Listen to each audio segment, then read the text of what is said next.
యేసుక్రీస్తు అతి శ్రేష్టమైన పరిశుద్ధ నామములో ఈ పునరుద్ధానపు ఆరాధన కూడి వచ్చిన మీ అందరికీ ప్రత్యేకమైన వందనాలు తెలియజేస్తున్నాను. పరిశుద్ధ 46వ అధ్యాయము, ఆదికాండము 46వ అధ్యాయము 4వ వాక్య భాగాన్ని చదువుకుందాం. నేను ఐగుప్తునకు నీతో కూడా వచ్చేదను, అంతేకాదు నేను నిశ్చయముగా నిన్ను తిరిగి తీసుకుని వచ్చేదను. యోసేపు నీ కన్నుల మీద తన చేయి ఉంచునని సెలవిచ్చాను. చాలు, దేవునికి స్తోత్రం, హల్లెలూయా. చదువుకున్నటువంటి లేఖన భాగంలో ప్రభువు మనతో మాట్లాడుతున్న శ్రేష్టమైన విలువైన వాక్యోపదేశం, వాగ్దాన సందేశం. దేవుడు ఈ నెలంతటిలో మనకు తోడై నీడై వెన్నంటి నడిపించునుగాక. ఆమేన్, హల్లెలూయా. చూడండి, చదువుకున్న ఆ లేఖన భాగంలో ప్రభు ఏమంటున్నాడంటే, ఇదిగో నేను నిశ్చయముగా నిన్ను తిరిగి తీసుకుని వస్తాను. ఇప్పుడు నీతో కూడా నేను ఐగుప్తునకు వస్తాను. మన ప్రభువు సెలవిస్తున్న శ్రేష్టమైన అమూల్యమైన విలువైన మాట ఏమిటి అంటే, ఆయన మనకు తోడుగా వస్తాడు, ఆయన మనకు నీడగా ఉంటాడు, ఆయన మనకు సహాయం చేస్తాడు, ఆయన మనలను బలపరుస్తాడు, ఆయన మనలను తృప్తిపరుస్తాడు, ఆయన మనలను ఆశీర్వాదకరంగా మారుస్తాడు. హల్లెలూయా. నిశ్చయముగా నిశ్చయముగా నిశ్చయముగా నేను నీతో కూడా ఏమంటున్నాడు, వస్తాను. ఎవరు వచ్చినా రాకపోయినా, ఎవరు తోడున్నా లేకపోయినా, ఎవరు నీతో చివరిదాకా ఉన్నా లేకపోయినా, ఎవరిని మధ్యలో నిన్ను విడిచిపెట్టినా, అనాథులుగా చేసినా, నీ అవసరం తీరిన తర్వాత నేను వదిలేసినా, నా ప్రభు అంటున్నాడు, కడదాకా చివరి వరకు నేను నీతో కూడా వస్తానని చెప్పిన వాడు రాకమానడు. ఆయన మనతో కూడా వచ్చే దేవుడై ఉన్నాడు. దేవునికి స్తోత్రం, హల్లెలూయా. నేను నీతో కూడా వచ్చేదను. ఐగుప్తుకు వెళుతున్నావా?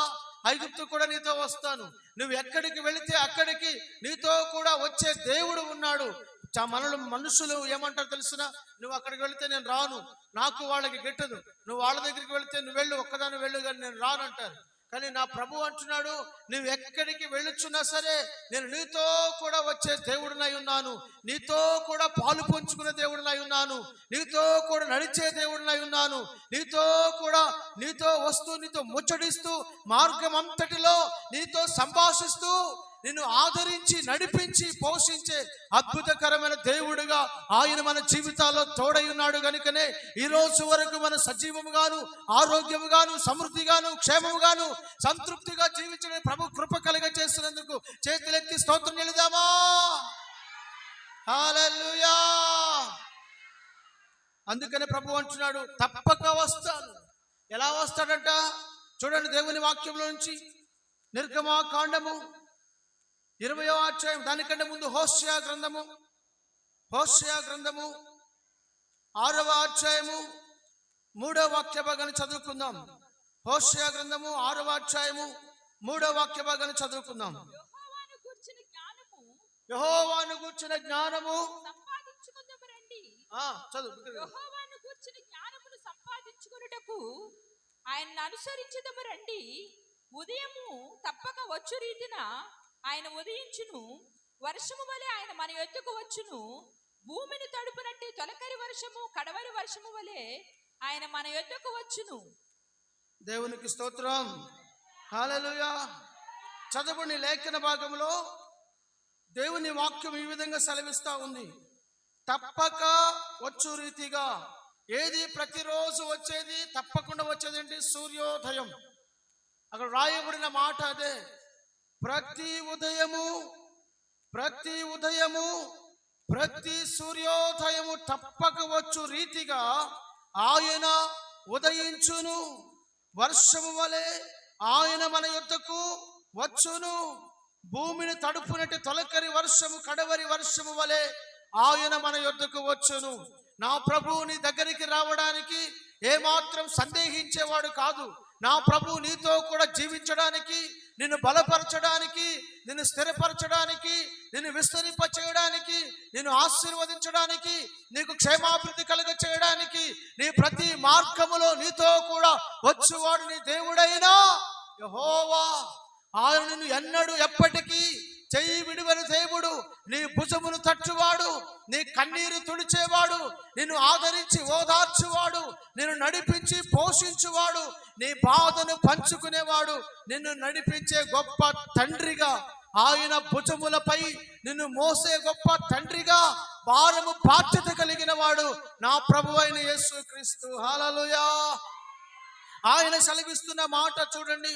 ఉదయమును వచ్చు రీతిగా, ప్రతి దినము ఉదయము వచ్చు రీతిగా నేను తప్పక నీతో దగ్గరికి వస్తాను, నీ దగ్గరికి వస్తాను. తొలకరి వర్షము వచ్చినట్లుగా, కడవరి వర్షము కురిసినట్లుగా నీ తప్పక నీ దగ్గరికి నేను వస్తాను. మన ప్రభు ఎప్పుడు కూడా మనలను చేయి విడిచిపెట్టేవాడు కాదు. నీవే అనేక సార్లు ప్రభువు హస్తమును విడిచిపెట్టి వెళ్ళిపోతూ ఉంటావు. కొన్నిసార్లు అలుగుతావు, కొన్నిసార్లు సణుగుతావు, కొన్నిసార్లు గొణుగుతావు, కొన్నిసార్లు నాకు వద్దు అంటావు, కొన్నిసార్లు గాయపరుస్తావు, కొన్నిసార్లు బాధపడతావు, కొన్నిసార్లు మాట్లాడను అంటావు, కొన్నిసార్లు దేవునితో మాట్లాడడం మానేస్తావు. నువ్వెన్ని చేసినా నిండైన ఆయన ప్రేమ నిన్ను సహించుచు, భరించుచు, ఓర్చుకొనుచు, నీపై తన కనికరము చూపుచు, తన కరుణాస్తమును చాపుచు నిన్ను ఆయన నడిపిస్తూనే ఉన్నాడు. అనేక సార్లు నువ్వు ఆయనకు గాయాలు చేశావు, అనేక సార్లు అనకూడని మాటలు ఆయనతో నువ్వు మాట్లాడావు, అనేక సార్లు దారి తప్పిపోయావు. అయినప్పటికీ కూడా నా ప్రభు నిన్ను ఏమాత్రము కూడా చెయ్యి విడిచిపెట్టలేదు. కొంచెం సౌండ్ తెచ్చు మోనట్టు. ఏమాత్రము కూడా నిన్ను చెయ్యి విడిచిపెట్టలేదు. ఆయన అంటున్నాడు, నీ యొద్దకు వస్తా, నువ్వు ఎక్కడికి వెళితే అక్కడికి నీతో కూడా వస్తా, నిన్ను బలపరచడానికి వస్తాను, నిన్ను స్థిరపరచడానికి వస్తాను. Praise the lord. హల్లెలూయా. చూడండి, ప్రభు మాట్లాడుతూ చెప్తున్నటువంటి ఒక శ్రేష్టమైన మాట. ఆదికాండము 12వ అధ్యాయము 12వ అధ్యాయము అలాగే 24వ అధ్యాయము, ఈ 2 అధ్యాయాలలో దేవుడు ఒక వ్యక్తిని పిలిచాడు. 12వ అధ్యాయంలో పిలిచాడు. 24వ అధ్యాయంకి వచ్చేసరికి అబ్రహామును ఆశీర్వదించాడు. పిలుపు, ఆశీర్వాదం రెండు మనం చూడగలుగుతున్నాం. 12వ అధ్యాయంలో ప్రభు అతన్ని పిలుస్తున్నాడు. 24వ అధ్యాయం మొదటి వచనం చదవండి. అబ్రహాము బహుకాలము గడిచిన వృద్ధుడై ఉండెను. అన్ని విషయములలో అబ్రహామును దేవుడు ఆశీర్వదించెను. 12వ అధ్యాయం మొదటి వచనం చదవండి. యెహోవా నీవు లేచి నీ దేశము నుండి నీ బంధువుల యొద్ద నుండి నీ తండ్రి ఇంటి నుండి బయలుదేరి నేను నీకు చూపించు దేశమునకు వెళ్ళుము. నిన్ను గొప్ప జనముగా చేసి నిన్ను ఆశీర్వదించి నీ నామమును గొప్ప చేయుదును. నీవు ఆశీర్వాదకరముగా ఉండువు. నిన్ను ఆశీర్వదించు వారిని నేను ఆశీర్వదించదను, నిన్ను దూషించు వారిని శపించదను. చాలు. ఎంత చక్కని మాట, వాగ్దానం దేవుడిచ్చాడండి అబ్రహామునకు. ఈరోజు దేవుడు మనకు ఒక వాగ్దానం చేస్తున్నాడు. ఏంటా వాగ్దానం? ప్రభు సెలవిస్తున్నాడు, నేను నీతో కూడా వచ్చేదను, నీతో కూడా నడిచెదను, నీతో కూడా జీవించదను. కనుక దేవుడు అబ్రహాముతో మాట్లాడి, నిన్ను ఆశీర్వదిస్తాను, నిన్ను దీవిస్తాను, నిన్ను విస్తరింపచేస్తాను, నిన్ను అనేక జనములకు తండ్రిగా చేస్తాను, నువ్వు బయలుదేరు, నువ్వు విడిచిపెట్టు, నువ్వు రా, నువ్వు ప్రత్యేకించుకో, నువ్వు బయటికి రా అని ప్రభువు పిలిచినప్పుడు అబ్రహాము విధేయుడయ్యాడు. అబ్రహాము లోబడ్డాడు. అబ్రహాము దేవుని మాటకు సంపూర్ణ విధేయత చూపించినప్పుడు దేవుడు మాట తప్పని రీతిలో అబ్రహామును ఆశీర్వదించాడు, అన్నిటిలో ఆశీర్వదించాడు. అబ్రహాము జీవితకాలం అంతయు ప్రభు దేవుడు అబ్రహాముతో కూడా నడిచాడు. దేవునికి స్తోత్రం. ఈ రోజున దేవుడు అబ్రహామును పిలిచినట్లుగానే నేను పిలుస్తున్నాడు. అబ్రహామును ప్రత్యేకించుకోమని చెప్పినట్లుగానే దేవుడు నీతో మాట్లాడుతూ నువ్వు ప్రత్యేకించబడమని దేవుడు నీతో మాట్లాడుతున్నాడు. ఈ రోజున నువ్వు ప్రత్యేకించబడుతున్నావా దేవుని కొరకు? మనుషుల్లో కలిసిపోతూ ఉన్నావు, మనుషులతో కలిసిపోతూ ఉన్నావు. వారి కొరకు నువ్వు ఏవేవో చేస్తున్నావు, కానీ దేవుని కొరకు నిన్ను నీవు ప్రత్యేకించుకొనగలుగుతున్నావా? కొంతమంది చాలా ప్రత్యేకంగా ఉంటారండి. దేనికి ప్రత్యేకంగా ఉంటారు తెలుసిన? బూతులు తిట్టడంలో వారికంటే ప్రత్యేకమైన వారు ఎవరు ఉండరు. అబద్ధాలు ఆడడంలో వారికంటే ప్రత్యేకమైన వారు ఎవరు ఉండరు. నీచమైన మాటలు మాట్లాడడంలో వారికంటే ప్రత్యేకమైన వారు ఎవరు ఉండరు. అటువంటి విషయాల్లో ప్రత్యేకంగా ఉంటున్నారు. కానీ ప్రభు కొరకు తమను తాము సమర్పించుకోవడానికి, ప్రభు కొరకు తమను తాము అప్పగించుకోవడానికి, ప్రభు కొరకు తమను తామును పూర్తిగా సమర్పించుకోవడానికి ప్రత్యేకపరుచుకునే వారు చాలా కొద్దుగా కనబడుతున్నారు. నా ప్రభు అంటున్నాడు, అబ్రహామా నేను నిన్ను ఆశీర్వదించబోతున్నాను, అబ్రహామా నిన్ను దీవించబోతున్నాను, అబ్రహామా నిన్ను విడిపించడానికి దిగి వచ్చాను, అబ్రహామా నిన్ను తలగా చేయడానికి దిగి వచ్చాను, అబ్రహామా నిన్ను ఉన్నత స్థలములపై నిలపడానికి దిగి వచ్చాను.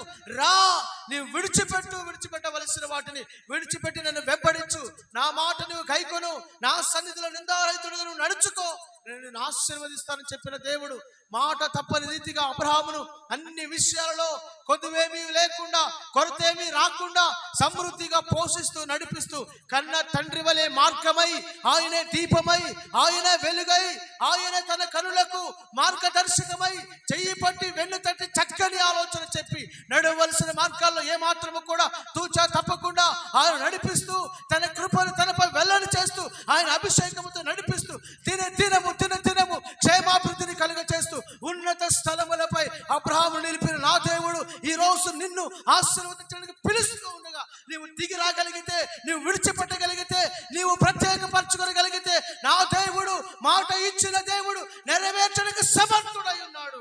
హల్లెలూయా, హల్లెలూయా, హల్లెలూయా. మరి విడిచిపెట్టగలుగుతున్నావా? బ్రతుకు మార్చుకొనగలుగుతున్నావా? మాట తీరు మార్చుకొనగలుగుతున్నావా? నీ వంకరతనం మార్చుకొనగలుగుతున్నావా? దేవుని వాక్యంలో రాయబడింది, కూషు దేశస్థుడు తన చర్మమును మార్చుకొనగలడా? చిరుతపులి తన మచ్చలను మార్చుకొనగలదా? చూడండి ఆ మాటను, ఇర్మియా గ్రంథము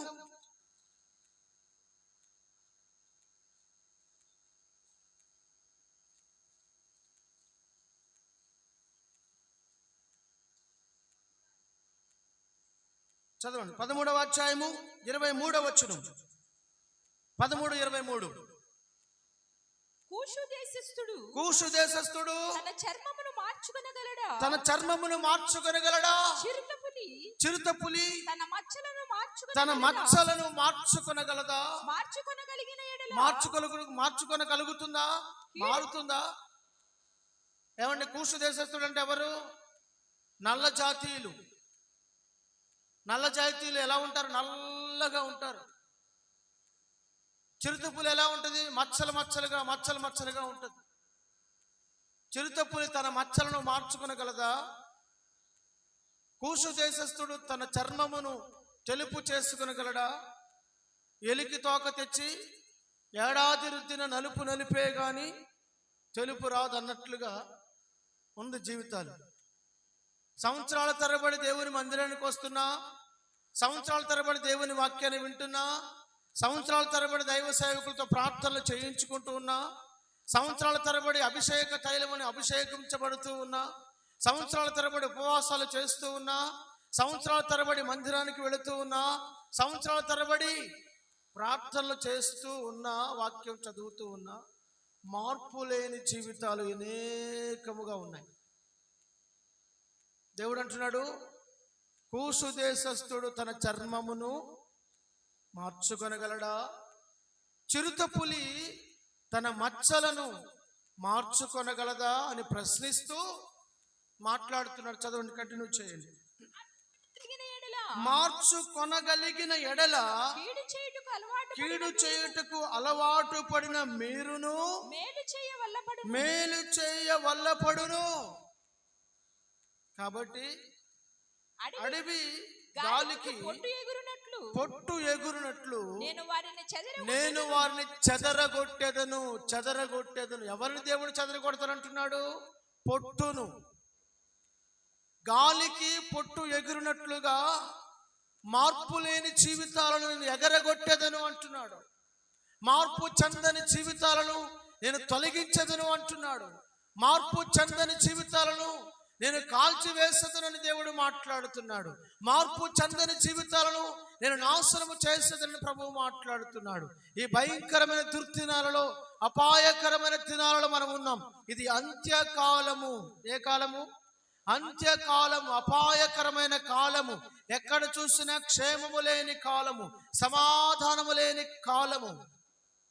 దుర్దినములు, భయంకరమైన దుర్వార్తలు వినబడుతున్న కాలము. ఈ వారంలో ఒక వార్త, భయంకరమైన వార్త విన్నాం.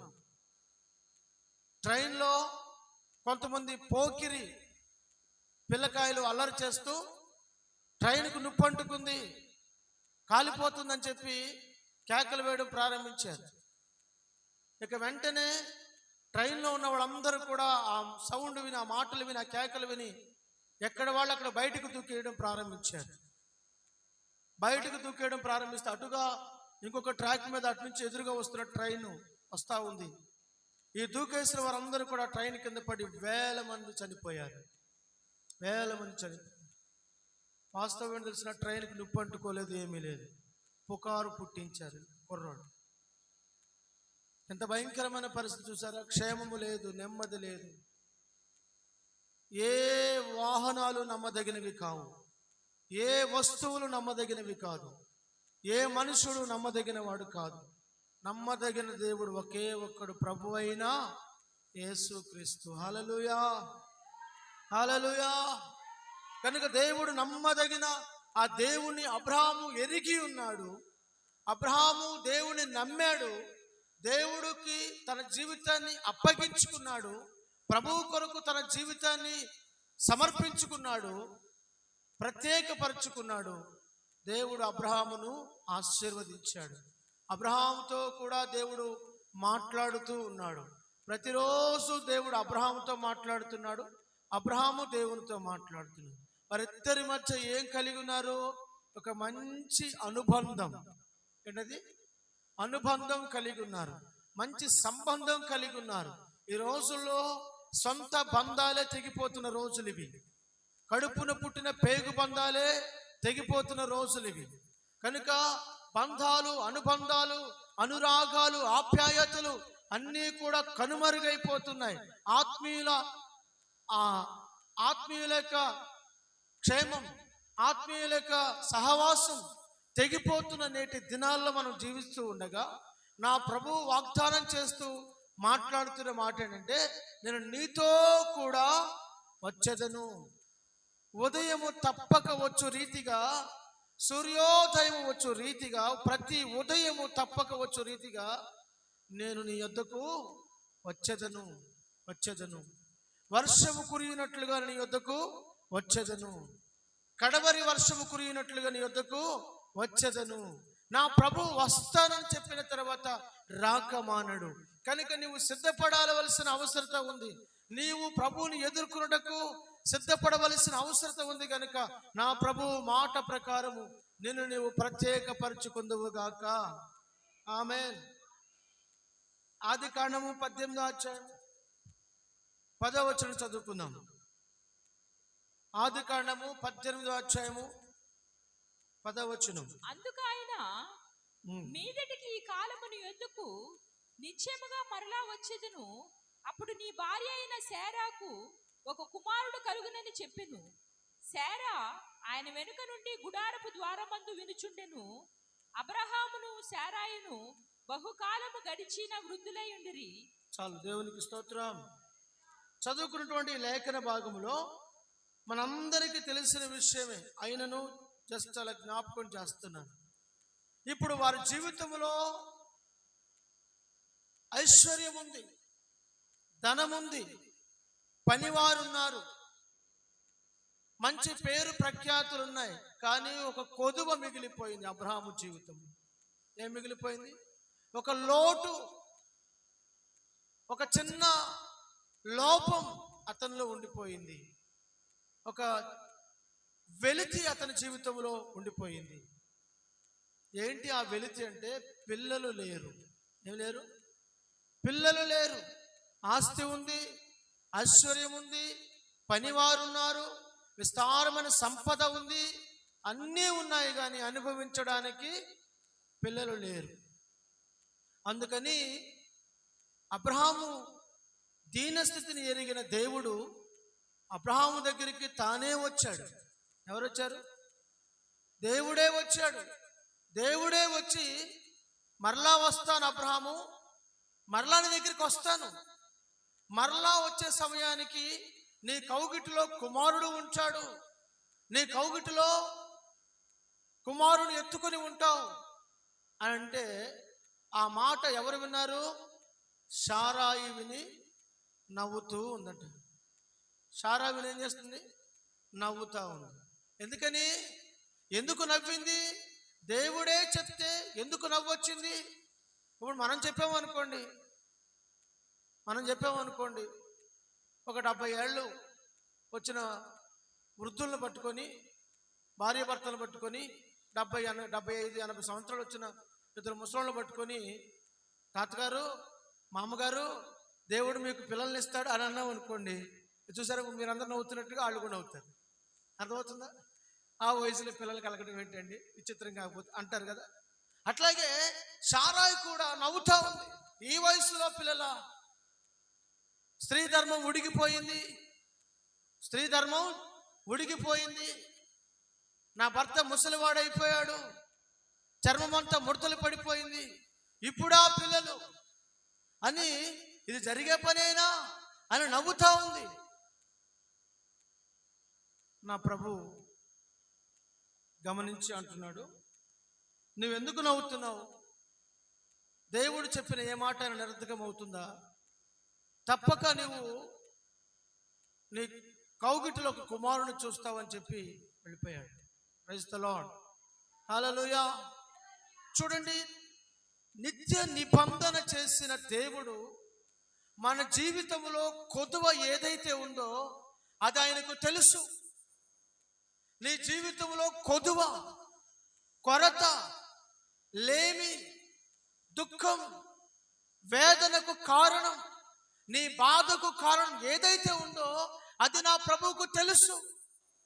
ఆయనకు తెలుసు కనుక ఆయనే దిగి వచ్చి నీ కొరతను తీర్చేవాడు. హల్లెలూయా. నీ కొదువను తీర్చేవాడు, నీకు సంతృప్తిని కలుగ చేసేవాడు, నీకు సమాధానం ఇచ్చేవాడు, నీకు నెమ్మదినిచ్చేవాడు, నీకు క్షేమమును కలుగ చేసే నా దేవుడు అంటున్నాడు, నేను నీతో కూడా వస్తున్నాను, నీ కొరత నేను తీరుస్తాను. Praise the lord. నేను నీతో కూడా నడుస్తున్నాను, నీ అవసరతలు నేను తీరుస్తాను, నేను నీతో కూడా వస్తున్నాను, నీ ప్రతి అక్కర మహిమైశ్వర్యములో నుండి నేను తీర్చుతానని ప్రభు సెలవిస్తున్నాడు. అందుకొరకే నేను నీతో కూడా వస్తున్నాను. ప్రైజ్ ది లార్డ్, హల్లెలూయా.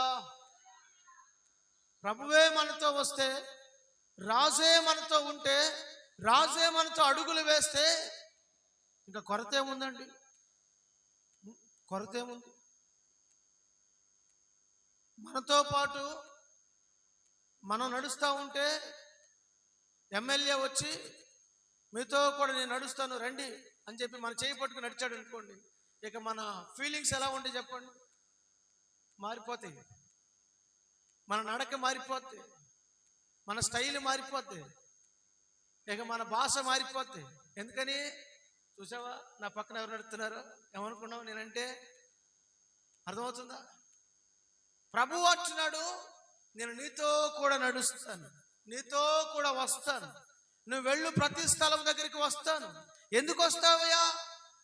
నువ్వు వస్తే ఏంటి లాభం అని అంటే, నా ప్రభు సెలవిస్తున్న మాట చూడండి. ఆయన అంటున్నాడు, నేను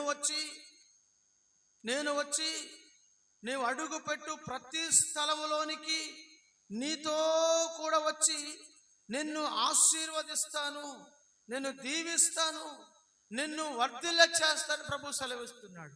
నీవు అడుగుపెట్టు ప్రతి స్థలములోనికి మనకు ఆప్షన్స్ ఉంటాయి. మనం ఎంచుకోవాలి, ఈ ఆప్షనా ఆ ఆప్షనా అని. కానీ ప్రభువుకి అటువంటి ఆప్షన్స్ ఏముండవు. ఆయన ఎక్కడికైనా వస్తాడు, ఎక్కడైనా ఉన్నాడు. ఆయన ఎక్కడున్నాడు? అన్ని చోట్ల ఉన్నాడు. కీర్తనకారుడు దావీదు అంటాడు, నేను ఆకాశమునకు రెక్కలు కట్టుకుని ఎగిరిపోతున్నా, అక్కడ నీవు ఉన్నావు. నేను సముద్రం యొక్క భూదిగంతములకు వెళ్ళి దిగిపోతున్నా, అక్కడను నీవు ఉన్నావు. నేను పాతాళములకు వెళ్ళి పండుకుందునా, అక్కడను నీవు ఉన్నావు. ఎంత చక్కగా చెప్తున్నాడండి. నేను ఎక్కడికి వెళ్ళినను అక్కడ నీవు ఉన్నావు. ఆయన సర్వములో ఉన్నాడు, సమస్తములో ఉన్నాడు, సమస్తమై ఉన్నాడు. అడోనాయ్, ఆయన ఉన్నవాడు, ఆయన సర్వాధికారి, అన్ని స్థలములలో నివసించువాడు, అన్ని స్థలములలో కనిపించువాడు. కనుక నా ప్రభు అంటున్నాడు, మీరు అడుగుపెట్టు ప్రతి స్థలములోనికి. కొంతమంది ఏమంటారంటే, ఈ స్థలం మాకు కలిసి రాలేదండి. క్రైస్తవుడుగా నీవు ఆ మాట పలకకూడదు. ఆ మాట పలికేవంటే నువ్వు క్రైస్తవుడివే కాదు. ఆ మాట నువ్వు పలికేవంటే నువ్వు క్రైస్తవుడివే కాదు, క్రీస్తు బిడ్డవే కాదు. నువ్వు ప్రకటన గ్రంథంలో అంటాడు, నీవు సాతాను నివాసము చేయుచున్న స్థలములలో కాపురము చేయుదువని నేను ఎరుగుదును. నాకు తెలుసు. నా ప్రభువు నిన్ను అగ్ని గంధకములతో మండుచున్న 7 అగ్ని గంధకములు మండుచున్న అగ్నిగుండములో కూడా నీ దగ్గరికి వస్తాడు. వచ్చాడా లేదా? వచ్చాడు. వారితో కూడా ఆయన సంచరించాడా లేదా? సంచరించాడు. రాజు అంటున్నాడు, మనము 3 కదా వేసింది, మరి 4వ వాడు ఎక్కడి నుండి వచ్చాడు? ఆ 4వ వాని ముఖము దేవదూతుల ముఖము పోలి ఉన్నది. ఇదిగో 4వ వాడు వారితో కూడా సంచరించుచూ ఉన్నాడు. వారు 4 అగ్నిలో సంచరించుచున్నారు. వారు కేకలు వేయడం లేదు, అరవడం లేదు, నాయనో రక్షించండి రక్షించండి అని కేకలు వేయడం లేదు. వారు సంతోషముతో వారు తిరుగుతూ ఉన్నారు. దేవునికి స్తోత్రం, హల్లెలూయా. ఎందుకు తిరుగుతున్నారంటే వారితో కూడా 4వ వాడైన దేవుడు వారితో కూడా దిగి వచ్చేసాడు అగ్నిలోనికి. ప్రైజ్ ది లార్డ్, హల్లెలూయా. వాళ్ళని తీసుకుని వెళ్ళి సింహాల గుహలో వేసిన, దానియేలు సింహాల గుహలో వేసిన దానియేలును సింహాలు ఏ హాని చేయలేదు. ఎందుకని? దేవుడే సింహాల నోళ్లను మూయించాడు. దేవుడే తన కొరకు దిగి వచ్చాడు. నా దేవుడు నీవు అడుగుపెట్టు ప్రతి స్థలములోనికి దిగి వచ్చేవాడు. అది అంధకారమైన, అగ్నిగుండకమైన, అది సాతాను నివాసము చేసే కాపురమున్న స్థలమైనా, అది పీనుగుల దెబ్బైనా, ఏదైనా, ఎక్కడైనా, ఏ స్థలమైనా, ఏ చోటైనా నా దేవుడు దానిని రమ్యమైన భూమిగా మార్చగలిగిన వాడు. హల్లెలూయా, హల్లెలూయా. ఎడారి ప్రాంతమును ఏదేనుగా మార్చగలిగిన వాడు. నిర్జలమైన జీవితాలను, నిర్జలమైన చవిటి భూమిని బలమైన తోటగా ఆయన మార్చగలిగిన సమర్థుడై ఉన్నాడు. హల్లెలూయా. కనుక మనం ఆరాధిస్తున్న దేవుడు కొరత లేకుండా, కొదువే లేకుండా సమృద్ధినిచ్చి నడిపించే దేవుడు ఆయన. కనుక నాకు ఇది కలిసి రాలేదు, ఈ వస్తువు కలిసి రాలేదు. కొంతమంది అంటారు, నాకు ఇనుము కలిసి రాలేదండి. ఏం కలిసి రాలేదంట? ఇనుము కలిసి రాలేదంట. ఇనుము అంటే ఏంటి? వాహనాలు. నాకు ఈ బండి కలిసి రాలేదు, నాకు ఈ యొక్క కారు కలిసి రాలేదు, నాకు ఈ యొక్క ఆటో కలిసి రాలేదు. అర్థమవుతుందండి? మరి కొంతమంది నాకు స్థలం కలిసి రాలేదు, ఈ స్థలంలోకి వచ్చాక మేము ఆరిపోయామండి. ఏమయ్యారంట? ఆరిపోయారంట. అర్థమవుతుందండి? కొంతమంది స్థలం కలిసి రాలేదని, కొంతమంది ఇనుము కలిసి రాలేదని. వాళ్ళు కలిసి వచ్చేదల్లా బంగారం ఒకటే, అది అందదు కదా, దొరకదు కదా. అందుకని అర్థమవుతుందా? మరి కొంతమంది ఏం చెప్తారు తెలిసిన, ఏంటోనండి ఈ ఈ వచ్చిన తర్వాత మాకు కలిసి రాలేదండి. ఎవరు వచ్చిన తర్వాత? కోడలు వచ్చిన తర్వాత, అల్లుడు వచ్చిన తర్వాత, బిడ్డ పుట్టిన తర్వాత. అర్థమవుతుందా? మాకు కలిసి రాలేదండి. ఏ వేళలో అడుగు పెట్టిందో కానీ ఆరిపోయింది జీవితం అంతా. దేవుని బిడ్డగా నువ్వు ఆ మాట పలకవచ్చునా? నా ప్రభు ఏం చెప్తున్నాడు? నాకు అసాధ్యమైనది ఏదీ లేదు అని చెప్తున్నాడు ఆయన. నాకు అసాధ్యమైనది ఏదీ లేదు, నేను సమస్తం చేయగలను. చేయగలిగిన వాని చేతికి నువ్వు అప్పగించుకొని ఆయన స్వరమునకు విధేయత చూపించి లోబడి ప్రత్యేకపరచుకోవాలి. ప్రత్యేకపరచుకొని, దేవా నీ కొరకు నా జీవితాన్ని ప్రత్యేకపరచుకున్నాను, దేవా నన్ను నడిపించు అని నీవు మోకరించి కన్నీరు విడిచి ప్రార్థన చేయగలిగితే నా దేవునికి అసాధ్యమైనది ఏది లేదు. నీ కొరకు దేవుడు ద్వారాలు తెరవగలిగిన వాడు. నీ కొరకు ఎన్ని సంవత్సరాల నుంచో మూయబడిన ప్రతి ద్వారాన్ని తెరచి ఆశీర్వాదపు ఆ యొక్క గుమ్మములోనికి నడిపించగల సమర్థుడై ఉన్నాడు. ఆమేన్, హల్లెలూయా. నువ్వేం చేస్తున్నావు తెలుసా? నా తలరాతండి ఇది. ఏ రాతంట? నా తలరాతండి. దేవుడు నాకు ఇట్ట పెట్టాడు, దేవుడు నన్ను ఇలా నడిపిస్తున్నాడు, నడిపించనివ్వండి అంటుంటారు చాలామంది. అదెలా సాధ్యం? అంటే దేవుడు నిన్ను పుట్టించినప్పుడు, నిన్ను దేవుడు భూమి మీద తీసుకొచ్చినప్పుడు, ఇదిగో నీకు ఎంతే పరిధి, ఇదే కొలత, నువ్వు ఈ గీతలోనే ఉండాలి, ఈ గీత దాటకూడదు, నీ పరిస్థితి ఇంతే, నువ్వు ఈ స్థితిలోనే ఉండాలి, ఎప్పుడు చూసినా ఈ దరిద్ర బతుకుతా ఉండాలి, ఎప్పుడు చూసినా చింపిరి గుట్లే వేసుకోవాలి, ఎప్పుడు చూసినా పూరి పాకాలను ఉండాలి, ఎప్పుడు చూసినా ఆ స్థితిలో మగ్గిపో. నీ కర్మ ఇంతే రాసేసాడా?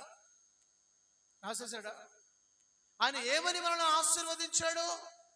నీవు నిలబడు, నీవు ఏలు, సమస్తమును స్వాధీనపరచుకో, అన్నిటికీ పైగా నువ్వు అధికారిగా ఉండు, నువ్వు ఏలుబడి చెయ్యి, నువ్వు ఏలికగా ఉండు అని దేవుడు మనలను దీవించి సర్వభూమిపై మనలను ఏలమని నియమించాడు.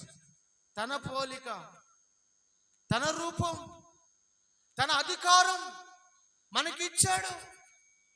ఈ రోజున నువ్వు సాతానుకు లోబడి, దయ్యపు ఆలోచనలకు లోబడి జీవితం అంతా పాడు చేసుకుని వంకర నడిచి నీకు ఇష్టమైన మార్గాల్లో వెళ్ళి దైవ చిత్తమును గ్రహించక జీవితమును పాడు చేసుకుని ఇప్పుడే సతికిలపడి అంటాం, ఇది దేవుడు ఇలాగ రాశాడు, దేవుడు ఇలాగ నడిపిస్తున్నాడు అంటూ. వాడేం చేస్తాడు తెలుసునా? రే ఎవడాడు? దేవుడికి నీకు మధ్యలో ఒకడు ఉంటాడు, ఆడు నల్ల మసిపోకులాగా ఉంటాడు. అన్ని పగలు చూసామంటే రాత్రి కల్లాకి వస్తాడు, ఆడు అంత నల్లగా ఉంటాడు. అర్థమైందా? ఆడు పళ్ళు కళ్ళే కనబడుతుంటాయి. ఏం కనబడుతుంటాయి? ఆడు కళ్ళు మాత్రమే చీకట్లో కూడా కనబడుతుంటాయి. అట్టుంటాడు ఆడు. వాడి పనల్లా ఏం తెలిసిన? ఇదిగో నువ్వు దేవుణ్ణి దూషించు, నువ్వేమంటూ తెలిసిన ఆడి మాటని. ఆ దేవుడు నాకేం చేశాడండి? ఏం చేశాడు? ఏం చేయకపోతే ఈరోజు బతుకునేదానివా?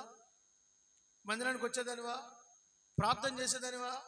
ఆరాధించేదానివా? అసలు నువ్వు దేవుని మందిరానికి వచ్చావంటే దేవుడు ఉండబట్టే కదా. దేవుడే కదా నేను తీసుకొచ్చింది, ఆయనే కదా నిన్ను కాపాడింది. ఎంతమంది కరోనాలో చచ్చిపోలేదండి? కరోనాలో ఎంతమంది చచ్చిపోలేదు? మరి అప్పుడే నిన్ను దేవుడు అప్పగించకుండా, మరణానికి అప్పగించకుండా నిన్ను కాపాడాడంటే ఏంటి అర్థం? నీ ఎడల ఆయనకు ఒక ప్రణాళిక ఉంది. అది అర్థం చేసుకోకుండా చాలామంది సైతాన్ గారు చెప్పిన మాట విని దేవుని దూషిస్తూ ఉంటారు. దేవుడేమో బాధపడుతూ ఉంటాడు, వీడేమో నవ్వుకుంటూ ఉంటాడు. వీడేం చేస్తుంటాడు? నవ్వుకుంటూ ఉంటాడు. వాళ్ళు అంటారు తెలిసిన, ఏమంటారు తెలిసిన, దేవుడు మమ్మల్ని పెట్టాడండి, ఇది మా జీవితాలు ఇంతే.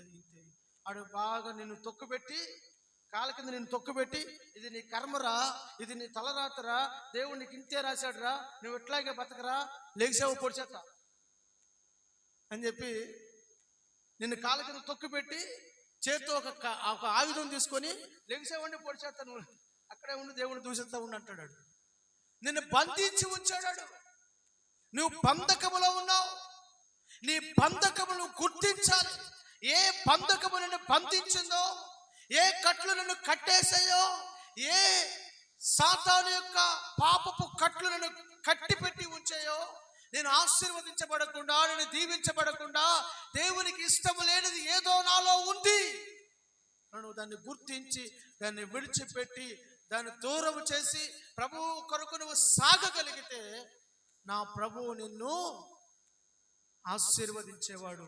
నా ప్రభువు నీతో కూడా వచ్చేవాడు. నువ్వు చెప్పాలి ప్రభుతో, ప్రభువా నువ్వు నాతో రా, నాతో కూడా నీవు రా, నేను నీతో కూడా నడుస్తాను, నీకు ఇష్టం లేని వాటిని నాలో నుండి నీవే తీసివేయి. నువ్వు అడగగలిగితే నా దేవుడికి సమస్తము సాధ్యం.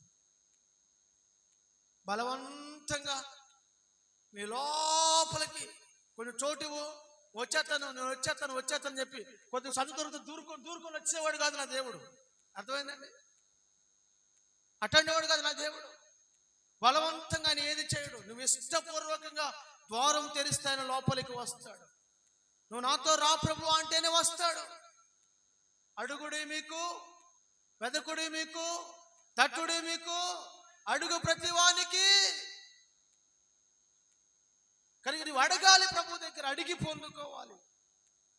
ఆశీర్వాదమైన, దీవెనలైన, క్షేమమైన, ఆరోగ్యమైన, కుటుంబ జీవితంలో వివాహాలైనా, పిల్లల జీవితంలో ఉద్యోగాలైనా, వారి చదువులైనా, ఇల్లు కట్టుకోవడమైనా, వాహనాలు కొనుక్కోవడమైనా, మరి ఏదైనా అడుగు అడుగు అడిగి పొందుకో ప్రభు దగ్గర నుండి. ఇచ్చే వరకు ప్రభువుని అడగడం మానొద్దు. Praise the lord. ఆయన అన్నాడు వస్తానని చెప్పాడు, నేను దీవించడానికి వస్తానని చెప్పాడు. నీవు అడుగుపెట్టు ప్రతి స్థలంలోనికి నేను నీ యొద్దకు వచ్చి నేను ఆశీర్వదిస్తానని చెప్పిన దేవుడు తప్పకుండా నేను ఆశీర్వదిస్తాడు. తప్పకుండా ఆశీర్వదిస్తాడు. తప్పకుండా వేచి ఉండు, నిరీక్షించు, ఓపిక కలిగి ఉండు, ప్రార్థన చేయి, నిలకడగా ఉండు. నిలకడగా ఉండు, తొందరపాటు వద్దు, స్థిర మనస్సు కలిగి ఉండు. చంచల మనస్సు వద్దు, చంచలపు బుద్ధి వద్దు. నా దేవుడిని తగిన కాలం ముందు ఆశీర్వదిస్తాడు. అంతవరకు నేను ఆయన సన్నిధిని కనిపెట్టుకుని ఉంటానని చేతులెత్తి ప్రార్థన చేసి ముఖము ఆయన వైపు త్రిప్పి ప్రభువా అని నీవు ఆయన వైపు చూచుచూ సాగగలిగితే తగిన కాలమందు నిన్ను గణపరచువాడు ఆయనే, నిన్ను హెచ్చించువాడు ఆయనే, నిన్ను దీవించి విస్తరింపచేయువాడు ఆయనే. నా ప్రభు సెలవిస్తున్నాడు, దీన మనస్కులై ఉండుడి. ఏమై ఉండాలంట? ఏమై ఉండాలంట? కొంతమంది ఉంటారు, మీరందరూ మంచోళ్ళే, మరి కొంతమంది ఉంటారు కొంచెం వచ్చిందనుకో, కొంచెం దేవుడు ఇచ్చాడు అనుకో, ఇక్కడ ఉండాల్సిన కళ్ళు ఇక్కడ ఉంటాయి, కళ్ళజోడు కూడా అక్కడ ఉంటుంది. ఎక్కడుంది కళ్ళజోడు? ఇప్పుడు ఇక్కడ ఉండాల్సిన కళ్ళజోడు ఇక్కడ ఉంటుంది అనమాట. అట్లాగే కొంతమంది కళ్ళు ఇక్కడ ఉండాల్సిన కళ్ళు ఇక్కడికి ఎక్కుతాయి, కళ్ళు ఎక్కడికి ఎక్కుతాయి? పైకి ఎక్కేస్తాయి, కళ్ళజోడు ఎక్కినట్టుగా. గర్విస్తులు వాడు, అహంకారపు బుద్ధి కలిగిన వాడు, లోపడిన స్వభావం కలిగిన వారు, వారికి కొంచెం ఇస్తే చాలు పండగ పండగ, ఇక దాంతోనే వెళ్ళిపోతారు. ఇక వెనక్కి కూడా తిరిగి చూడరు, చాలు ఇచ్చింది మళ్ళీ లాగేసుకుంటారు, వెనక్కి తిరిగి వెళ్ళిపోతారు, చూడుకొని పరిగెడతారు. ప్రభువు నీకు తగిన సమయం అందు నిన్ను హెచ్చించినట్లు ఆయన బలిష్టమైన చేతి క్రింద మీరు దీన మనస్కులై ఉండుడి. దీన మనస్సు గలవారే ఉండండి. ఖచ్చితంగా దేవుడిని ఆశీర్వదిస్తాడు. ఆ సమయము సమీపముగా ఉంది, ఆ సమయము వచ్చే ఉంది. ఆమేన్, హల్లెలూయా. ఎందుకు అంటే నా దేవుడే అంటున్నాడు, నా ప్రభువే అంటున్నాడు, ఇదిగో ఈ నెల ఈ ప్రారంభ దినాన్నే, ఈ రెండవ దినాన్ని దేవుడితో మాట్లాడుతున్నాడు, నేను నీతో కూడా వస్తాను. ఇక ఈ నెల అంతా నువ్వు ఎలా ఉంటావు తెలుసునా? ఆశీర్వాదంగా ఉంటావు, దీవెనగా ఉంటావు, క్షేమముగా ఉంటావు, సమృద్ధిగా ఉంటావు, విడుదల పొంది ఉంటావు. నీ అప్పులు కొరతలు తీర్చబడతాయి నెలలో, నీ సమస్యలు తెగిపోతాయి నెలలో, నీ రోగము తొలగిపోతుంది నెలలో, నీ ప్రతి బంధకము నుంచి నిన్ను విడిపించేవాడు నీతో కూడా వస్తున్నాడు ఈ నెల. హల్లెలూయా. నేను వస్తున్నాను అని సెలవిచ్చిన దేవుడు రాకమానడు. ఆయన వచ్చిన తర్వాత నీకు విడుదల చేసి చూపిస్తాడు. ఆయన ప్రభు అంటున్నాడు, నేను వస్తున్నాను. హల్లెలూయా, హల్లెలూయా. ఆయనే గనుక నిజంగా మన జీవితాలకు వచ్చేసాడు అనుకోండి, ఎంత సంతోషంగా ఉంటాం. చింతలన్నీ తీరేనయ్యా, ఎంత మంచి దేవుడవేసయ్యా, నా చింతలన్నీ నిన్ను చేరగా, ఎంత మంచి దేవుడవేసయ్యా, నీవెంత మంచి దేవుడవేసయ్యా, నీవెంత మంచి దేవుడవేసయ్యా. హల్లెలూయా. మంచి దేవుడా కాదు, దెబ్బలో దేవుడా, దెబ్బలో దేవుడా. ఎక్కడ దేవుడు ఆయన? ఎక్కడున్నాడు ఆయన? మనలో, మనతో ఉన్నవాడు, మనలో నివసించువాడు, మనతో ఉన్నవాడు, మనలో ఉన్నవాడు, మనతో కూడా నడిచే దేవుడు ఆయన. హల్లెలూయా.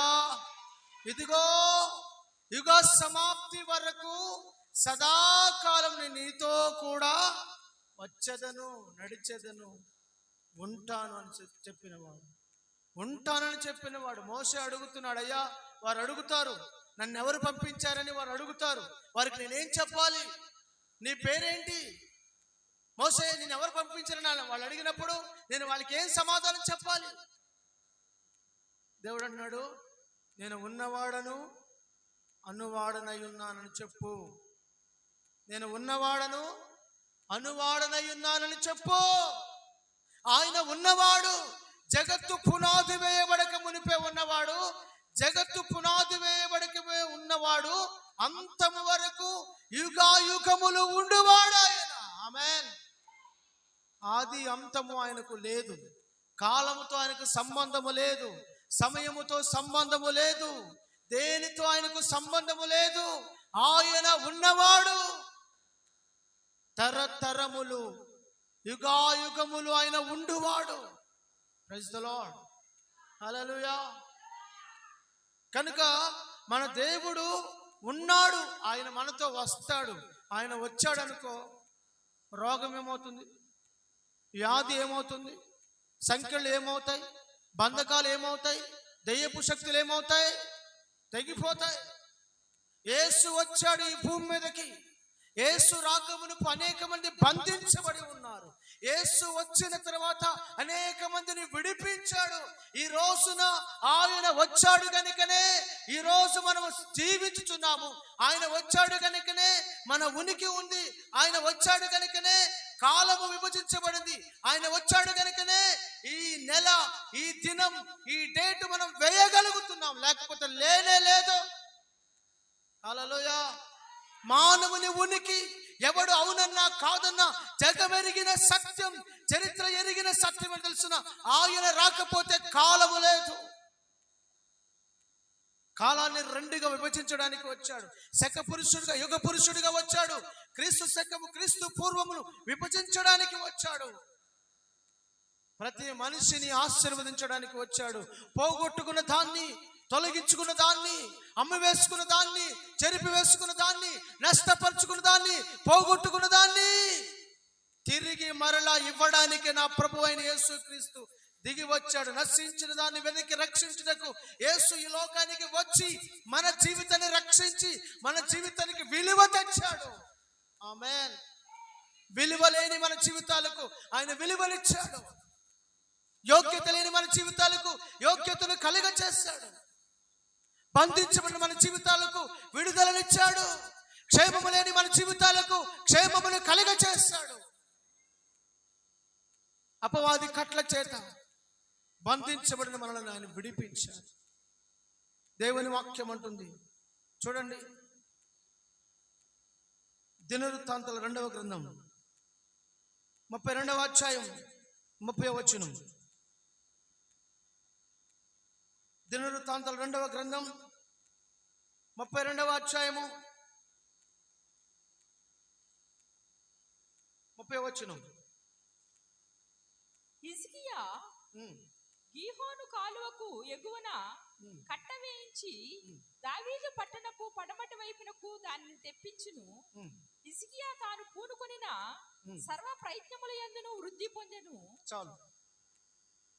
అక్కడ రాయబడిన మాట ఏంటంటే, హిజ్కియా పూనుకొనున ప్రతి పని యందు అభివృద్ధి పొంది ఉన్నాడు. ఆమేన్, హల్లెలూయా, హల్లెలూయా.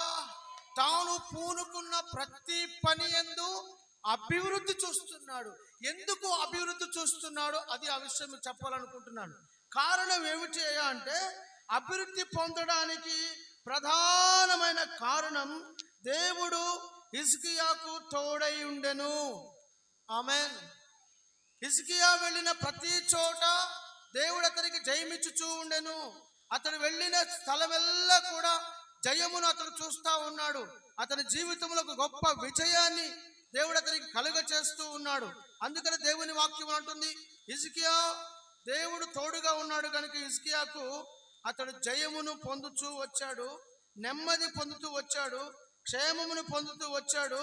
అతడు చేస్తున్న ప్రతి పనిలో దేవుడు అతనికి ఏమిస్తూ వచ్చాడు, విజయమును ఇస్తూ వచ్చాడు, వృద్ధి పొందుతూ వచ్చాడు. ఎప్పుడు అభివృద్ధి? మనం చేస్తున్న పని సక్సెస్ అయినప్పుడు, మనం చేస్తున్న పనిలో విజయాన్ని సాధించినప్పుడు ఒక్కొక్క మెట్టు మనం ఎక్కుతాం, ఒక్కొక్క మెట్టు మనం అభివృద్ధి చెందుతాం. ఒక్కొక్క స్థితిని మన స్థితిగతులు మారుతూ ఇంకా మెరుగైన స్థితికి వెళుతుంది. వెళ్ళాలి అని అంటే ఎవరు మనతో ఉండాలి, ఎవరు మనతో రావాలి, ఎవరు మనకు కావాలి? ఎవరు చెప్పాలి బిగ్గరగా? ఎవరు? మా ఆయన ఉంటే చాలండి. నాకు ఎవరుంటే చాలు? మా ఆయన ఉంటే చాలండి. నాకు పిల్లలు ఉంటే చాలండి. నాకు నా మనవడు మనవరాలు ఉంటే చాలండి. అర్థమవుతుంది? కొంతమంది ఆలోచనలు ఇలాగే ఉంటాయి. నాకేం కొదువ నా మనవడు ఉన్నాడుగా, నాకేం కొదువ నా కొడుకు ఉన్నాడుగా, నాకేం కొదువ. మరి కూతురు పరిస్థితి ఏంటి? కూతుర్లు కనవల పరిస్థితి ఏంటి? వాళ్ళకి దేవుడేది. ఇద్దరు కూతురు వెళ్ళిపోయారయ్యా, ఇక నువ్వే నాకు ఆధారం. హల్లెలూయా. కనుక దేవుని వాక్యం అంటుంది, దేవుడు అంటున్నాడు, ఆయన మనకు ఆధారమై ఉన్నవాడు, ఆయన మనకు క్షేమాధారమైన వాడు, ఆయన మనకు కృపాధారమైన వాడు, ఆయన మనకు నిత్య నివాసమైన వాడు, ఆయన మనకు కేడమై డాలై ఉన్నవాడు, ఆయన మనకు ఆశ్రయ దుర్గమైన వాడు. ప్రైజ్ ది లార్డ్, హల్లెలూయా. మనుషుల మీద నువ్వు ఆశలు పెట్టుకోవద్దు. నిన్నున్నట్టుగా రేపు ఉండరు, ఈరోజు ఉన్నట్టుగా ఎల్లుండి ఉండరు, మారిపోతుంది. మనుషుల ప్రేమ మారిపోతుంది, మనుషుల మాటలు మారిపోతుంది, మనుషుల పద్ధతులు కూడా మారిపోతుంది. మారనిది ఏదైనా ఉందంటే నా ప్రభువు అయిన యేసుక్రీస్తు. మారని వాడు, మార్పు చెందని వాడు.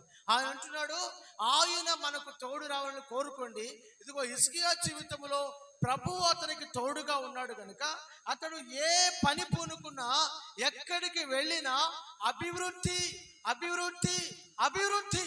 యోసేపు జీవితంలో దేవుడు యోసేపునకు తోడుగా ఉన్నాడు కనుక అతని జీవితంలో అభివృద్ధి, ఆశీర్వాదం చూస్తూ వస్తున్నాడు. దావీదు ఎక్కడికి వెళ్ళినా దేవుడు దావీదులకు తోడై ఉన్నాడు కనుక అభివృద్ధి, ఆశీర్వాదం. ఈ రోజున దేవుడు నీకు తోడుగా ఉండాలని కోరుకుంటున్నావా? కోరుకుంటావు. ఎందుకు కోరుకో? అది మనం ప్రత్యేకంగా చెప్పాలి. కోరుకుంటాం, దేవుడా నాకు తోడు రా నాయన. ప్రతి ఒక్కడు కోరుకుంటు, ప్రతి జీవి కోరుకుంటాం. అని మరి వస్తాడు దేవుడు. వచ్చేటట్టుగా ఉంటేనేగా, వచ్చేటట్లుగా ఉంటేనేగా. ఈరోజు సాయంత్రం మీ ఇంటికి మేము వివాహ సంబంధం కోసం వస్తున్నాం అన్నాను అనుకోండి, పెళ్లి చూపుల కోసం వస్తున్నాం అన్నాను అనుకోండి. నువ్వు వాళ్ళు రెడీగా ఉంటే, ఇష్టం ఉందనుకో, బాగా రెడీ అయిపోయి ఉంటావు అన్ని సిద్ధం చేసుకుంటాం. ఇష్టం లేదనుకో ఎక్కడే ఉంచి వచ్చారు పోతే పోయారు, లేకపోతే కొమ్మ నుంచి పోయారు, మాకు ఇష్టం లేదు, ఏదో వంక చెప్పాలిగా అన్నట్టుగా ఉంటుంది. అప్పుడు వాళ్ళు ఏంట్రా ఇంకా కబురు చెప్పలేదు, వాళ్ళు ఏంట్రా ఇంకా రమ్మనలేదు అనుకొని వాళ్ళు అటుంచటే మానుకుంటుంది. దేవుడు కూడా దగ్గరికి రావాలని చాలాసార్లు ప్రయత్నం చేస్తున్నా నువ్వు ఎలాగున్నావు తెలిసిన మురికిలో ఉన్నట్టుగా మురికి జీవితం జీవిస్తూ ఉంటే ఆయన దగ్గరికి ఎలా వస్తాడు? కొంతమంది అక్కడ ఉంటే ఇక్కడికి వస్తుంది వాసన. ఏంటిది? సెంటు వాసన కాదు, గబ్బు వాసన. అర్థమవుతుందా? అక్కడ నిలబడ్డానుకో కొన్నిసార్లు ఈ ఫ్యాన్ కింద కూడా నిలబడుతుంటారు, పక్క తప్పుకోమని చెప్పాల్సి వస్తుంది. అర్థమవుతుందా? సెంటు వాసన కంటే దారుణమైన వాసన వస్తుంది వాళ్ళ దగ్గర నుంచి. ఎందుకు ఈ విషయాలు చెప్తున్నా తెలుసా? శుభ్రత నీలో లేకపోతేనే మనుషులు నిన్ను భరించలేకపోతున్నారు. నీ నుండి చెడు వాసన వస్తుంటేనే మనుషులు నీ ఎదుట నిలవలేకపోతున్నారు. నువ్వు ప్రభువు ఎదుట నిలవాలి, ప్రభువుని జీవితాన్ని ఆశీర్వదించాలి అంటే దానికి తగినట్లుగా నువ్వు బ్రతకాలి కదా, దానికి తగినట్లుగా నీ నివాస స్థలం ఉండాలి కదా. చూడండి, కీర్తనాకారుడు అని దావీదు అంటాడు 100వ కీర్తనలో,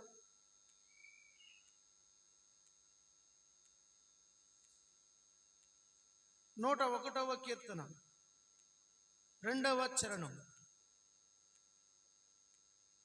101వ కీర్తన 2వ చరణం.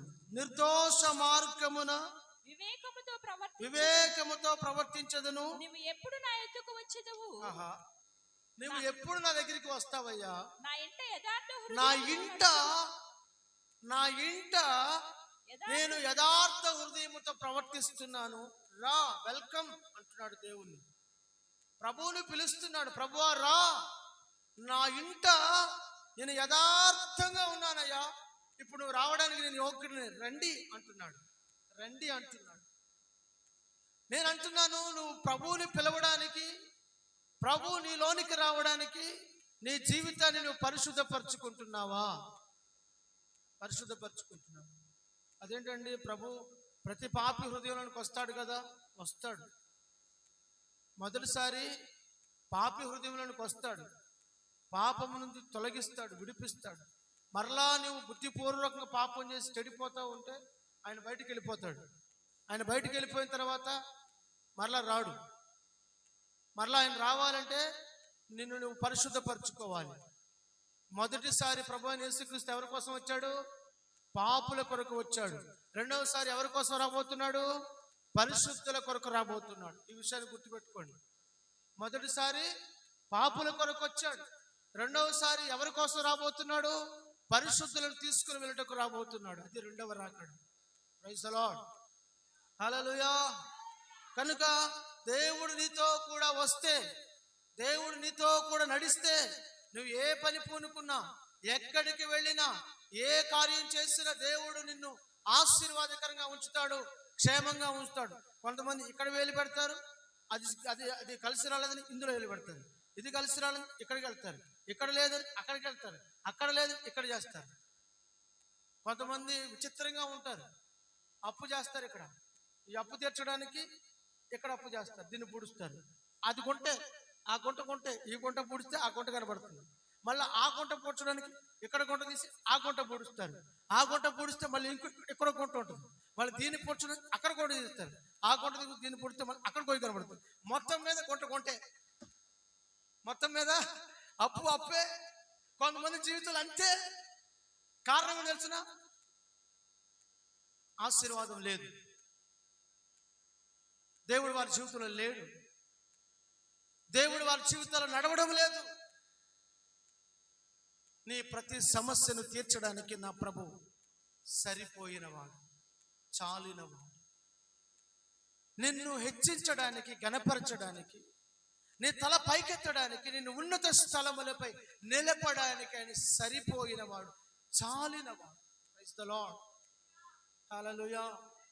కనుక నీ జీవితాన్ని దేవునికి సంపూర్ణంగా సమర్పించుకో. ఇంతకాలం ఎలాగున్నావో అది విడిచిపెట్టి కలలాగా మర్చిపో, ఇప్పుడైనా అప్పగించు. ప్రభుకి నీ జీవితాన్ని ఇప్పుడైనా అప్పగించు. ప్రతిదీ దేవుడి మీద నింద వేసాడు, ప్రతిదీ దేవుడు చూసుకుంటాడు అంటాం, ప్రతిదీ దేవుడే చూస్తాడు. దేవుడు ఉంటున్నాడు. దేవుడు ఆయన చూస్తున్నాడు. ఆయన చూస్తూనే ఉంటాడు. నువ్వు మార్పు చెందవు, ఆయన చూస్తూనే ఉంటాడు. నీ మనసు మార్చుకో, ఆయన చూస్తూనే ఉంటాడు. నీ జీవితం ఆశీర్వాదకరంగా మార్చబడాలంటే ఆయన దిగి రావాలి. ఆయన దిగి వచ్చి నీతో కూడా నడిచినప్పుడు నీకు ప్రతి పనిలో విజయం. అంతే తప్ప నాకు ఆ పని కలిసి రాలేదు, నాకు విచిత్రం అనిపిస్తుంది. ఏ పని చేస్తే ఎందుకు కలిసి రాదు?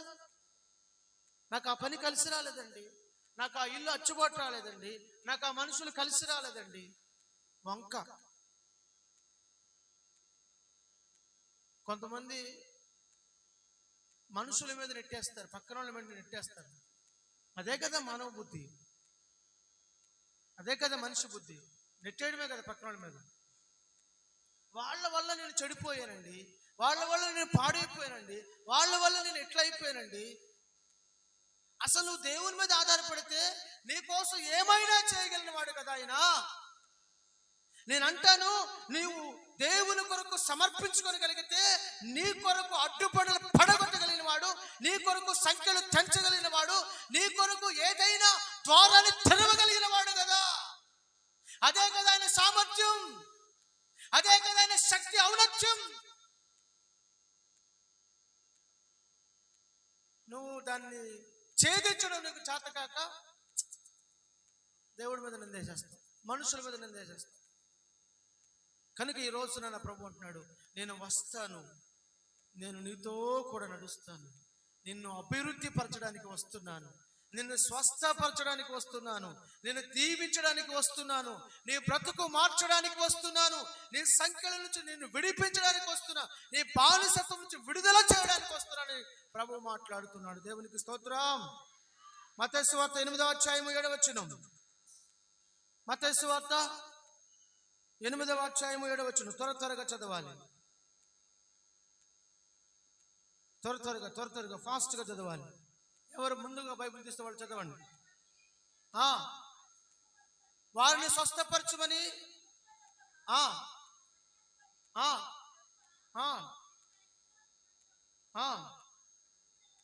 పాత్రుడని కాదు, మాట మాత్రం సెలవివ్వు.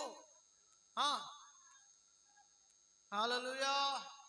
చూసారండి, ప్రభు అన్నాడు, నేను వస్తా, నువ్వు పద, నేను వస్తున్నా అంటే ఆయన అంటాడు, అయ్యా నువ్వు రావడానికి నేను యోగ్యుడిని కాదయ్యా, నా ఇల్లు యోగ్యమైనది కాదయ్యా, నేను అంత మంచి మనిషిని కాదయ్యా, నేను పవిత్రుడిని కాదయ్యా, నా పరిస్థితి బాగోలేదయ్యా. అయ్యా దయచేసి నువ్వు రావడానికి నేను యోగ్యుడిని కాదు, నువ్వు మాట మాత్రం సెలవివయ్యా, ఒక్క మాట చెప్పయ్యా చాలయ్యా, ఒక్క మాట పలుకయ్యా చాలయ్యా, నా దాసుడు బాగుపడతాడని కోరుకున్నట్లుగానే అతడు బాగుపడ్డాడు. దేవునికి స్తోత్రం. యేసు వచ్చాడు, ఆ వ్యక్తిని స్వస్థపరిచాడు. ఆ వ్యక్తిని ఏం చేశాడు? స్వస్థపరిచాడు. ఈ రోజున దేవుడి దగ్గరికి వస్తే రోగము నీ ఇంట ఉంటుందా? యేసయ్య ఉన్న చోట రోగం ఉంటుందా? యేసయ్య ఉన్న చోట దరిద్రం ఉంటుందా? యేసయ్య ఉన్న చోట శాపం ఉంటుందా? యేసయ్య ఉన్న చోట కన్నీళ్లు ఉంటాయా? యేసయ్య ఉన్న చోట అప్పులు ఉంటాయా? యేసయ్య ఉన్న చోట వేదనలు ఉంటాయా? యేసయ్య ఉన్న చోట కన్నీళ్లు ఉంటాయా? యేసయ్య ఉన్న చోట అవమానం ఉంటుందా? ఏది నిలవదు. పాతాళలోక ద్వారములు ఆ సంఘము ఎదుట నిలువనేరవు అని చెప్పిన దేవుడు, మరణపు తాళపు చెవులైన, మరణపు బంధకాలైన తెగిపోతాయి. పాతాళమైన బంధించి ఉంచలేకపోయింది, మరణము ఆయనను బంధించి ఉంచలేకపోయింది, దాచలేకపోయింది. నా దేవునికి సమస్తము సాధ్యమే, నా దేవునికి సమస్తము సాధ్యమే. ఆయనకు అసాధ్యమైనది ఏది లేదు, ఉండదు, ఎప్పటికీ ఉండదు. ఆయనకు అసాధ్యమే. నువ్వు నమ్ముతున్నావా? నువ్వు ఆయన ఆహ్వానిస్తున్నావా? నువ్వు పిలవగలుగుతున్నావా? నువ్వు పిలవగలిగితే నా ప్రభువు అంటున్నాడు, నేను నీతో కూడా రావడానికి ఇష్టపడుతున్నాను. నా ప్రభువు నీతో ఉండడానికి ఇష్టపడేవాడు. నా ప్రభు నీతో నడవడానికి ఇష్టపడేవాడు. దేవుని వాక్యములో చూద్దాం. దేవుని వాక్యం త్వరగా 14 వచ్చే మత్తయి సువార్త 14 త్వరగా మత్తయి సువార్త 14 వచ్చే 14 వచ్చిన. ఆయన వచ్చి ఆ గొప్ప సమూహమును చూచి వారి మీద కనికరపడి వారిలో రోగులైన వారిని స్వస్థపరచుచుండెను. చాలు, దేవునికి స్తోత్రం. ఆయన వచ్చాడు. ఆయన వచ్చి, ఎంత స్పష్టంగా ఉందండి, ఆయన వచ్చి కనికరపడి తల్లి కుండునా నీ ప్రేమ, సొంత చెల్లి కుండునా నీ ప్రేమ, యేసుని ప్రేమ ఎంతో ఎంతో మధురం, యేసయ్యా నీ ప్రేమ మధురం, యేసయ్యా మధురాతి మధురం, యేసుని ప్రేమ ఎంతో ఎంతో మధురం. ఆయన వచ్చి ఆయన చూశాడండి. చూసినప్పుడు వారందరూ స్వస్థత లేక గాయాల పాలై కృంగిన స్థితిలో, నా కర్మ, నా బ్రతుకింతే, ఇంకెంతకాలం నా పరిస్థితి అని కృంగిన స్థితిలో కన్నీరు విడుస్తూ చితికిన హృదయములు గలవారై, నలిగిన హృదయములు గలవారై, దిక్కు తోచని స్థితిలో వారు జాలిగల చూపులు చూస్తూ ఉంటే, నా దేవుడు అంటున్నాడు, వారిని చూచి వారి యొద్దకు వచ్చి వారి మీద కనికరపడి వారిని స్వస్థపరిచెను. ఎవరికి ఉంటుందండి ఇంత గొప్ప ప్రేమ?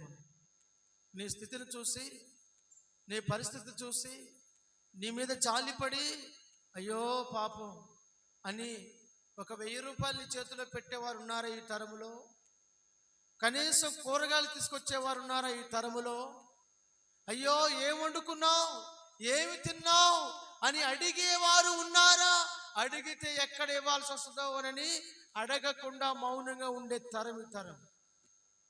అర్థమవుతుందా?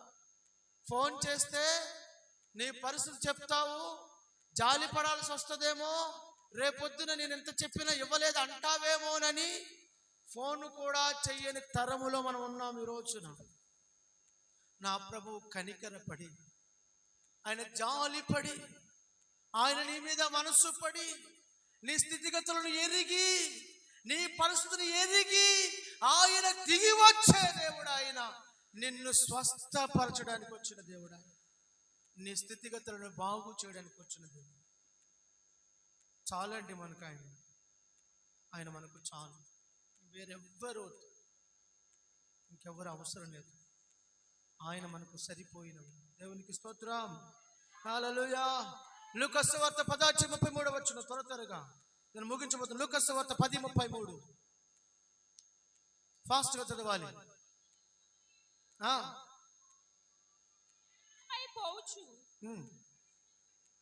అతడు పడి ఉన్న చోటికి వచ్చి అతని చూచి అతని మీద జాలిపడి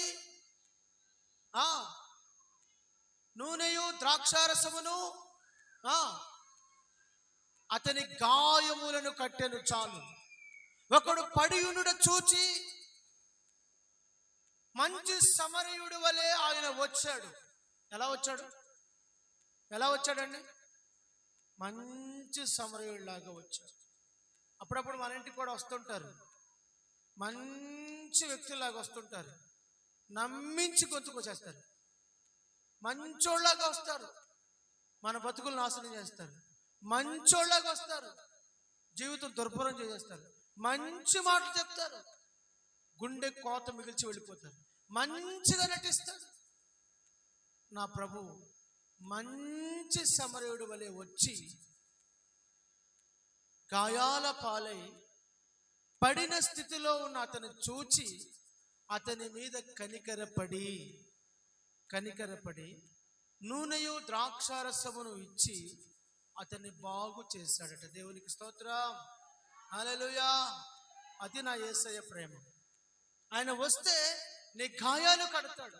ఆయన వస్తే నిన్ను స్వస్థపరుస్తాడు. ఆయన వస్తే నీ సమస్య తీరుస్తాడు. ఆయన వస్తే నిన్ను ఆశీర్వదిస్తాడు. ఆయన వస్తే తెగులు నీకు ఉండదు. Praise the lord. హల్లెలూయా. నిర్గమాకాండము 29వ అధ్యాయం 43వ వచనం.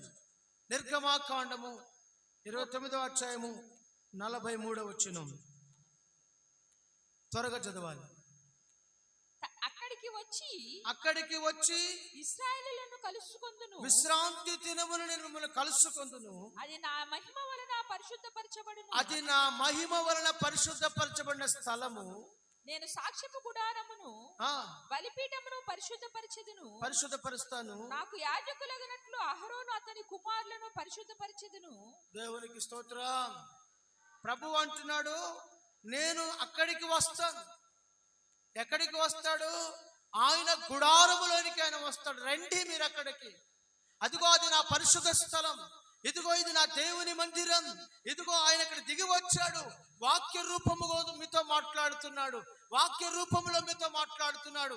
ఆయన స్వరం మీకు వినిపిస్తున్నాడు. ఆయన మాట మీకు వినిపిస్తున్నాడు. ఆయన ఉపదేశం మీకు వినిపిస్తున్నాడు. ఆయన ఆలోచన మీకు తెలియచేస్తున్నాడు. ఆయన మార్గము నీకు తెలియచేస్తున్నాడు.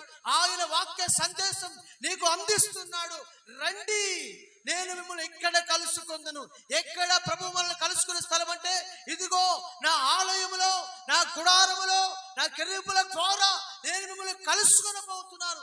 కెరూబులు సేవకులకు సాదృశ్యంగా ఉన్నారు. కెరూబుల మధ్యలో నిన్న సేవకుల ద్వారా నేను నీతో మాట్లాడేదను. నా ప్రతినిధుల ద్వారా నిన్ను దర్శిస్తాను. నేను నిన్ను అక్కడ కలుసుకుంటాను. నేను నిన్ను అక్కడ పరిశుద్ధపరుస్తాను. హల్లెలూయా. వాక్యము ద్వారా దేవుడు మనల్ని పరిశుద్ధపరిచేవాడు. వాక్యము ద్వారా మనల్ని బాగు చేసేవాడు. వాక్యము ద్వారా మనల్ని శుద్ధి చేసేవాడు ఆయన. నేను నిన్ను అక్కడ కలుసుకొందును. ద్వితీయోపదేశకాండం 23వ అధ్యాయం 14వ వచనం. త్వరగా ద్వితీయోపదేశకాండము 23వ అధ్యాయము 14వ వచనం. నీ దేవుడైన యెహోవా నిన్ను విడిపించుటకు, నీ శత్రువులను అప్పగించుటకు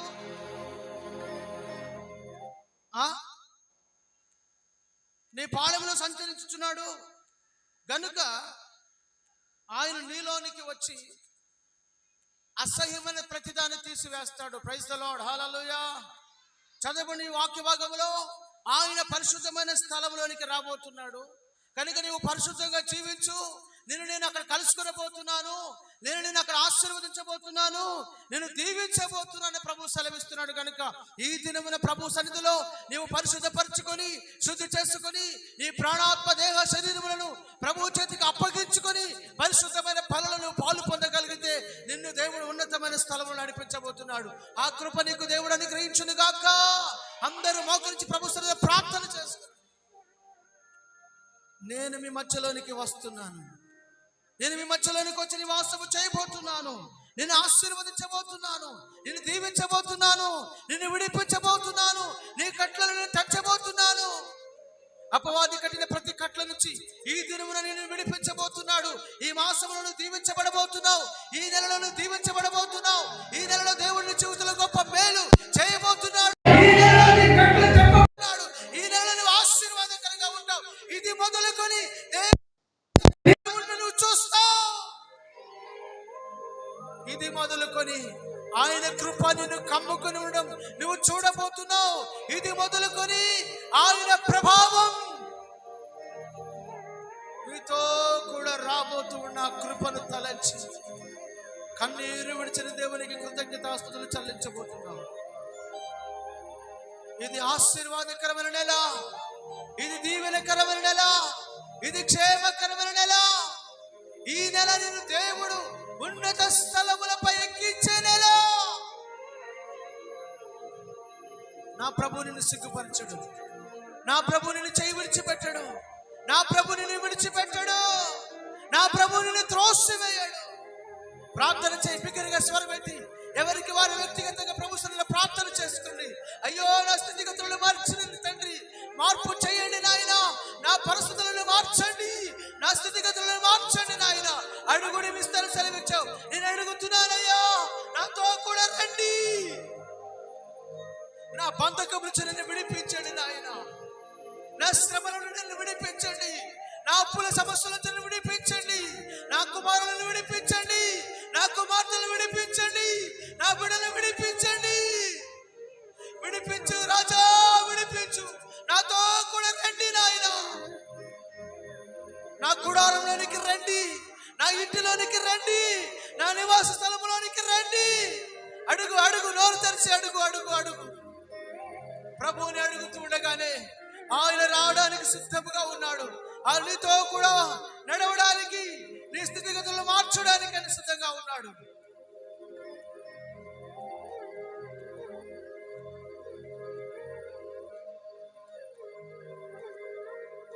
నీ ప్రతి పనిలో చేయనివ్వడానికి అని రాబోతున్నాడు. నిన్ను అభివృద్ధి పరచడానికి అని రాబోతున్నాడు. నీ శాపపు కట్లను తెచ్చివ్వడానికి రాబోతున్నాడు. ప్రభువుని అడుగు, పిలువు ఆయన్ను. రండి నాయన, రండి. యేసు రండి. పరిశుద్ధాత్ముడా రండి నాయన. అభిషేకమా రండి. కాడి మోకులను వెరగొట్టి అభిషేకమా రండి. ప్రార్థన చేసుకుందాం. దైవ సేవకులు మీ కొరకు ప్రార్థన చేస్తూ ఉండగా అందరూ ప్రార్థనలు ఏకీభవించారు.